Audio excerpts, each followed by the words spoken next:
Amigas, amigos que nos escuchan, pues ya está aquí con nosotros vía Zoom la doctora Lori Ann Jiménez Phoebe. Ella tiene un doctorado en la Universidad de Harvard y es profesora e investigadora de microbiología. Trabaja como jefa actualmente del Laboratorio de Genética Molecular de la Facultad de Odontología de la UNAM y asesora proyectos para prevenir el COVID-19 en México.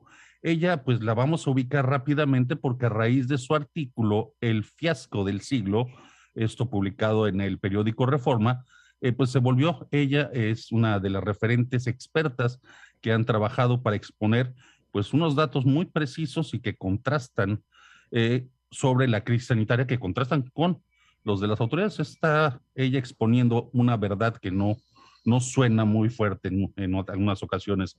Y bueno, publicó el año pasado Un daño irreparable. Y bueno, pues es considerada una de las voces más informadas y críticas sobre la gestión de la pandemia aquí en México y nos trae un nuevo libro, Las vidas que no contaron. A mí esta lectura, lo voy a decir rápidamente, desde el título me plantea una realidad durísima. ¿Por qué? Porque tiene esa ambivalencia el título, es decir, las vidas que no contaron estadísticamente, pero tampoco contaron humanamente, y eso es algo terrible. Pero ya está con nosotros. Doctora Lori Ann, ¿qué tal? ¿Cómo está usted?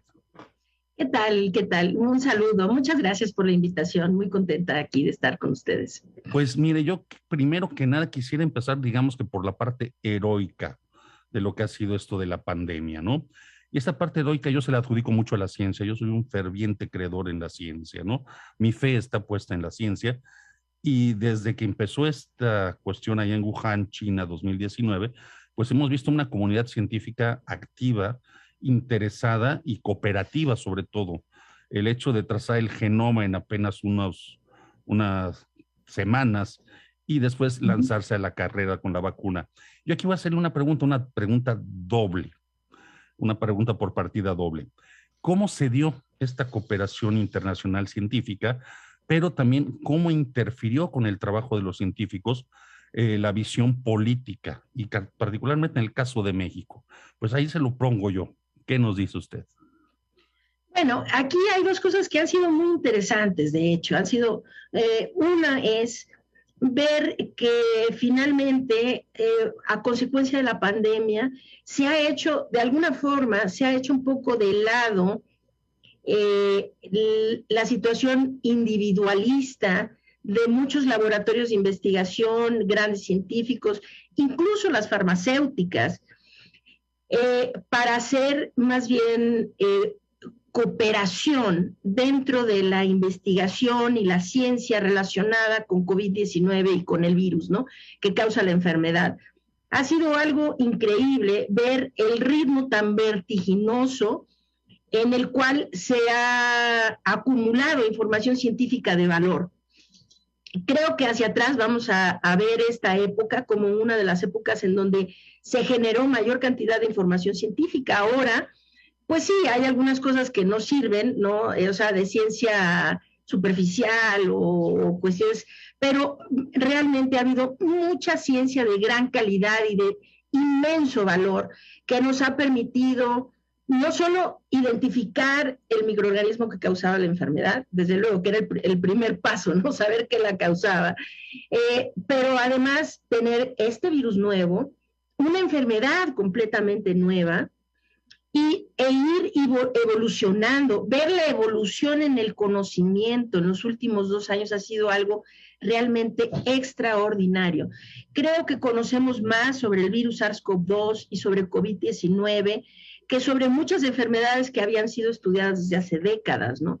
Y la razón es porque, pues, la urgencia, valga la redundancia, de la emergencia sanitaria mundial, ¿no?, que hizo que esto fuera posible.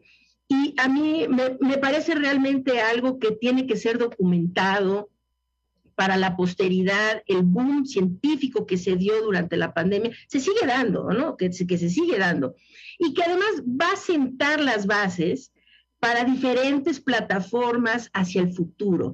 Es decir, ya se habla que esta plataforma de las vacunas por medio de RNA mensajero, por ejemplo, ahora van a ser aplicadas para otras enfermedades, lo cual es pues maravilloso. Esta era una tecnología que ya se estaba estudiando desde hace décadas atrás, pero que finalmente coincidió con la pandemia en un punto en el que se sabía ya suficiente sobre la tecnología que se pudo avanzar muy rápidamente para tener estas vacunas, ¿no?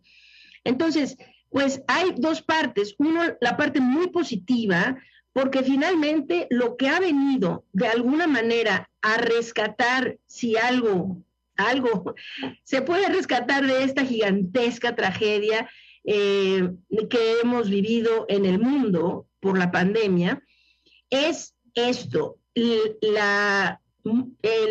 aspecto multidisciplinario de la ciencia que ha contribuido a ir desde una enfermedad completamente desconocida hasta, y nos falta mucho por conocer todavía sobre COVID-19, hasta la fecha nos sigue sorprendiendo cuestiones, recientemente, por ejemplo, lo de la hepatitis en los niños, nos sigue dando sorpresas y sabemos que apenas estamos rascando a entender mejor la enfermedad, pero sabemos muy bien ahora las vías de transmisión del virus, entendemos bien el genoma del virus, entendemos muchas cosas que entendimos de forma muy rápida y sobre todo se pudieron generar las vacunas en un tiempo récord, lo cual es, pues, creo que va a tener que ser reconocido como uno de los avances de la ciencia de la medicina más destacados de todos los tiempos, que se hayan podido dar estas vacunas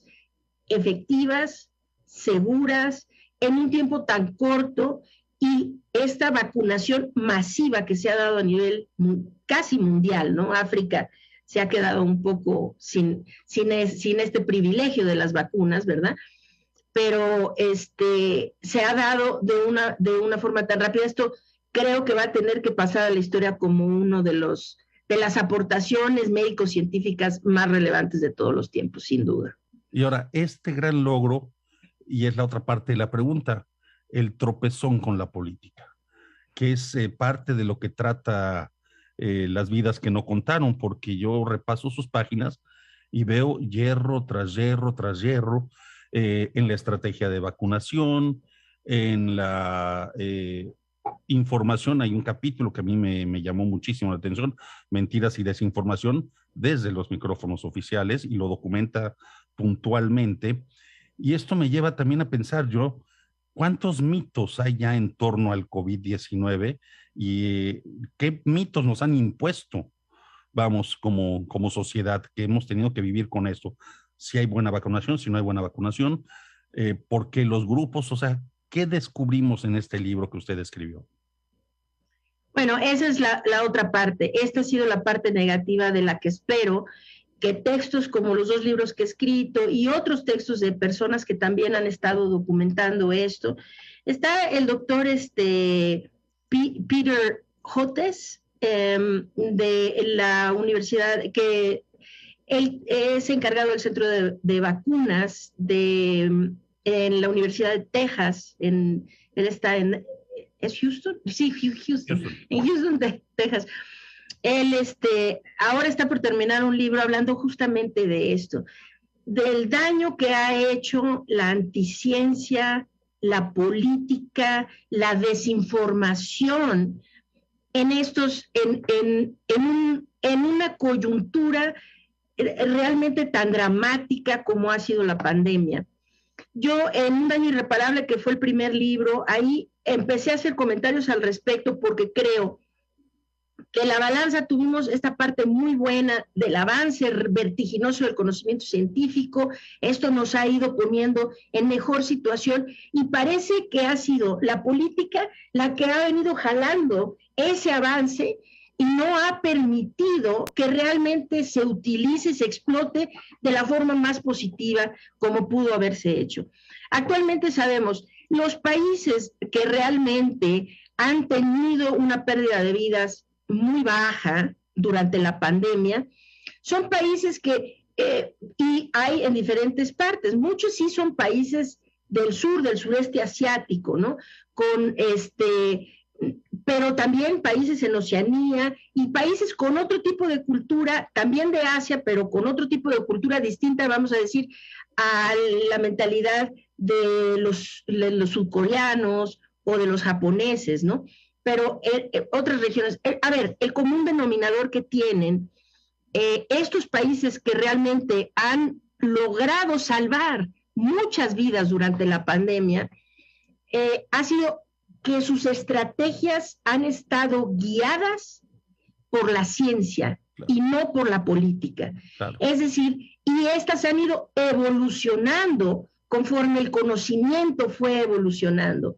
Entonces, en Corea del Sur, en Singapur, en Taiwán, en Japón, desde luego, han llevado una estrategia que ha ido también evolucionando conforme el conocimiento y el virus mismo han ido evolucionando, ¿no? Y esto los ha dejado en una posición en donde, claro, hoy ya ninguna región del mundo se salva de decir que en algún momento tuvieron algún repunte y que ese repunte cobró vidas, ¿no? Cobró un número significativo de vidas.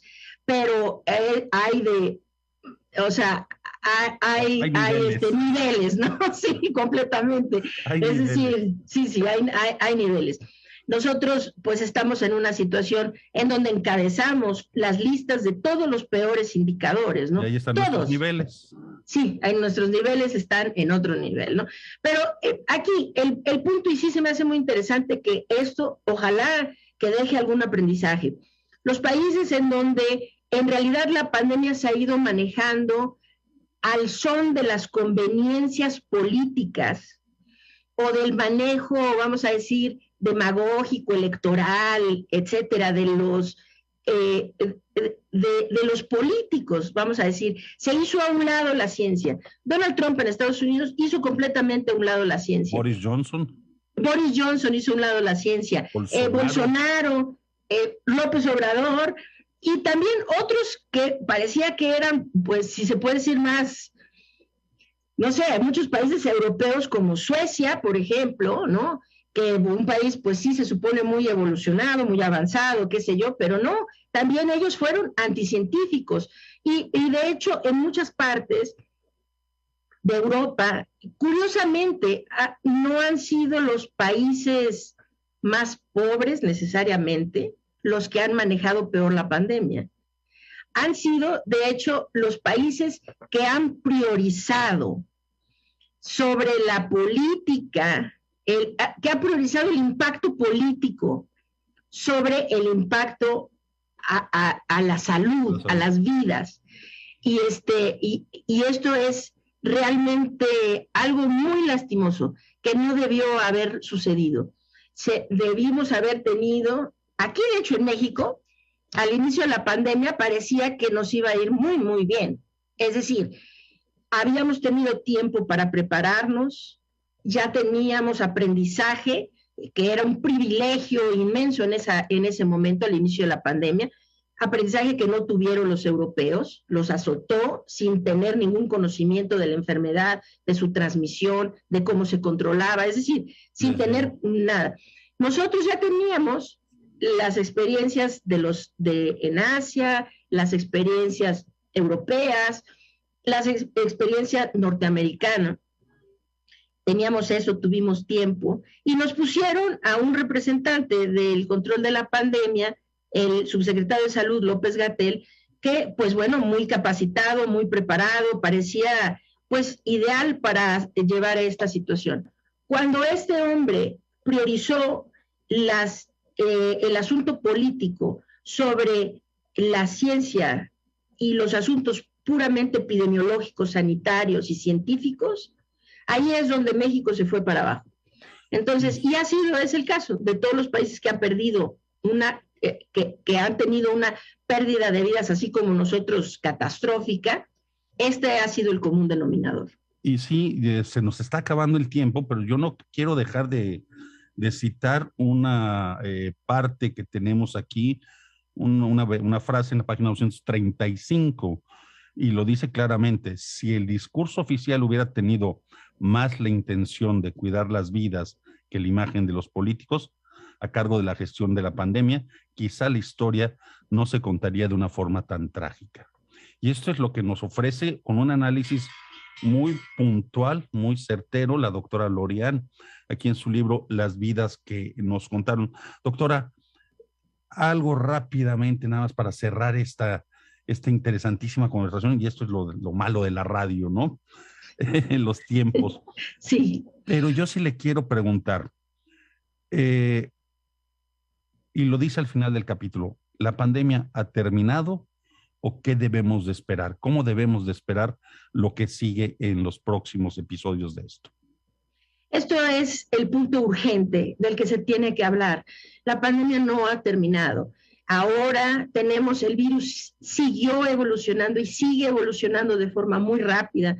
Se están generando algunas derivaciones de linajes genéticos que derivan de Omicron, que son subvariantes de Omicron, que están causando nuevos repuntes realmente graves en diferentes regiones del mundo, incluyendo ahora Taiwán, está Sudáfrica, está Estados Unidos en un repunte, varios países centro y sudamericanos que también están repuntando, y precisamente México ahora, con la poquísima información que ahora nos da el gobierno, los últimos datos publicados de la semana epidemiológica 19, el gobierno, no sé si la gente lo sabe, pero dejaron de publicar datos diarios de la pandemia.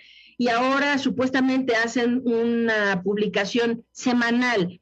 Se publica entonces los datos de la semana epidemiológica 19, y si vemos de la 17, 18, 19, estamos en repunte. México está en repunte y no tiene por qué ser distinto a lo que está pasando en Panamá, en Argentina, en Chile, en Estados Unidos. La situación en Estados Unidos se está tornando grave, las hospitalizaciones están en aumento. Es decir, sí estamos en un momento de gran incertidumbre y de la pandemia y de gran preocupación por la evolución que va siguiendo este virus. Y aunado a que en este momento ahora se manejó, volvemos a los políticos, manejaron la retórica de ya se acabó, ya se acabó, ya se acabó, y entonces la gente siente que efectivamente la pandemia ya va de salida, si no es que ya salió. Y si ahorita un repunte con la gente no cuidándose del contagio nos puede llevar a una situación realmente grave. Esperemos que no sea así, pero es importantísimo que la gente sepa que la pandemia sigue, que estamos entrando en un repunte y que necesitamos seguirnos protegiendo contra la infección de esta enfermedad. Y bueno, qué mejor que el cubrebocas, sobre todo en espacios cerrados, para mantener en lo posible el cuidado, el autocuidado de la salud. Doctora Lori Ann Jiménez Fivi, le agradezco muchísimo, muchísimo, muchísimo, un nombre bello también, Lori Ann. Gracias por el tiempo que nos dedica y gracias sobre todo por el conocimiento que nos está dejando y la advertencia. Yo creo que no hay que dejarla pasar desapercibida. Gracias. Al contrario, muchas gracias por la invitación, un placer.